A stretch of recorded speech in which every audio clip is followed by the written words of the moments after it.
Jeffrey Epstein, एक ऐसा नाम जो सत्ता, रहस्य और बहुत ही संगीन जुर्मों के एक उलझे हुए जाल की याद दिलाता है। और हाल ही में जो दस्तावेज सामने आए हैं, उन्होंने तो इस उलझी हुई कहानी में एक बिल्कुल नई परत जोड़ दी है।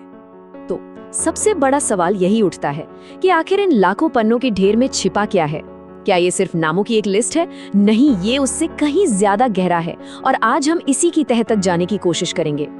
तो चलिए सबसे पहले ये समझते हैं कि आखिर ये एप्स्टीन फाइल्स हैं क्या, क्योंकि सच कहूं तो इसे लेकर बहुत कंफ्यूजन है। देखिए, ये कोई एक दो पन्ने या कोई एक फाइल नहीं है। ये FBI के पास मौजूद सबूतों का एक बहुत बहुत बड़ा खजाना है। सोचिए, 300 गीगाबाइट से ज्यादा का डेटा। इसमें दस्तावेज हैं, तस्वीरें हैं, वीडियोस हैं, सब कुछ। और ये समझना बहुत जरूरी है, क्योंकि अक्सर 3 चीजों को लेकर गड़बड़ हो जाती है। फाइल्स जो हैं वो हैं असली ऑफिशियल FBI के सबूत। फिर आती है क्लाइंट लिस्ट, जिसके बारे में इतनी बातें होती हैं, लेकिन सरकार कहती है कि ऐसी कोई लिस्ट है ही नहीं। और तीसरी चीज है ब्लैक बुक, जो असल में सिर्फ एप्स्टीन की एक पर्सनल फोन डायरेक्टरी थी। अब दिलचस्प बात यह है कि इन फाइलों को बाहर लाने की जो पूरी कहानी है ना, वो राजनीति से शुरू होती है और इसकी जड़ में है एक बहुत बड़ा चुनावी वादा। साल था 2024, राष्ट्रपति चुनाव का माहौल गर्म था और तभी डोनाल्ड ट्रंप ने एक ऐसा बयान दिया जिसने सबको चौंका दिया। उन्होंने कहा कि वो शायद इस तथाकथित क्लाइंट लिस्ट को पब्लिक कर देंगे। जाहिर है, इस बयान से पारदर्शिता को लेकर एक नई उम्मीद जग गई।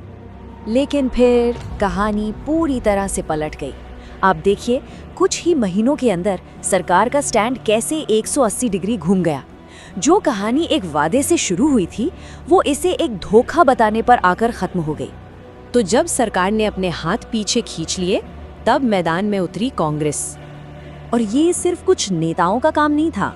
असल में इसके पीछे पीड़ितों की आवाज थी, उनके वकीलों का जबरदस्त दबाव था। और कमाल की बात ये कि दोनों पार्टियों के नेता भी साथ आए। इन सब ने मिलकर एक ऐसा माहौल बना दिया, एक ऐसा मोमेंटम बना दिया जिसे रोक पाना नामुमकिन था। और नतीजा, ये नंबर देखिए, 427-1। ये अपने आप में पूरी कहानी कहता है। सिर्फ एक वोट इसके खिलाफ था। मतलब पूरा का पूरा सदन एक आवाज में कह रहा था कि इन फाइलों को बाहर लाया जाए। ये एक जबरदस्त, लगभग सर्वसम्मत मांग थी। तो ठीक है, इतना सब कुछ हुआ, इतना राजनीतिक हंगामा मचा, और फिर वो दिन आया जब ये दस्तावेज पब्लिक किए गए। तो सवाल ये है कि आखिर मिला क्या? देखिए, कोई एक क्लाइंट लिस्ट तो नहीं मिली, लेकिन जो मिला वो भी कम चौंकाने वाला नहीं था। इसमें एक 2007 का ड्राफ्ट था, एक ऐसा केस जिसे कभी आगे ही नहीं बढ़ाया गया। एप्स्टीन के कर्मचारियों से FBI की पूछताछ के नोट्स थे और हाँ, ताकतवर लोगों के साथ उसके कनेक्शन के सबूत भी थे। और फिर कहानी में एक बहुत बड़ा ट्विस्ट आया। सरकार ने ना जानकारी छिपाने के लिए फाइलों पर वो काली पट्टियां लगा दी थी, जिसे रिडैक्शन कहते हैं। लेकिन वो पट्टियां इतनी खराब तरीके से लगाई गई थी कि लोग उन्हें आसानी से हटा पा रहे थे।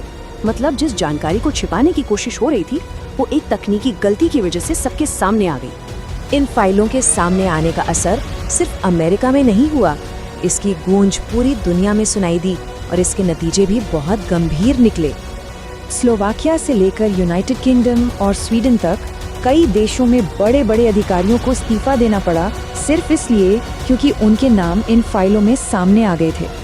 इससे पता चलता है कि ये घोटाला कितना बड़ा और ग्लोबल था। और आम लोगों का क्या सोचना था? क्या वो संतुष्ट थे? बिल्कुल नहीं।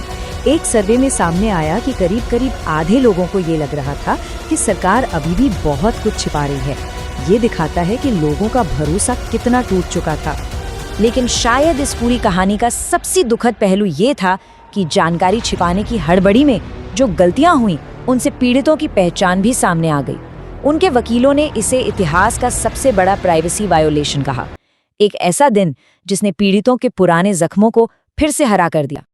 तो इतने सारे खुलासे हुए, इस्तीफे हुए, इतना गुस्सा देखने को मिला, लेकिन इन सब के बावजूद ये कहानी अभी खत्म नहीं हुई है, बल्कि इसने कई और नए सवाल खड़े कर दिए हैं। और अंत में हम उसी सबसे बड़े सवाल पर आके रुक जाते हैं। जो कुछ भी बाहर आया है, वो तो बस एक छोटा सा हिस्सा है। लाखों पन्ने तो अभी भी छिपे हुए हैं। तो क्या एप्स्टीन और उसके नेटवर्क का पूरा सच कभी सामने आ पाएगा, या फिर ये हमेशा हमेशा के लिए एक रहस्य ही बनकर रह जाएगा?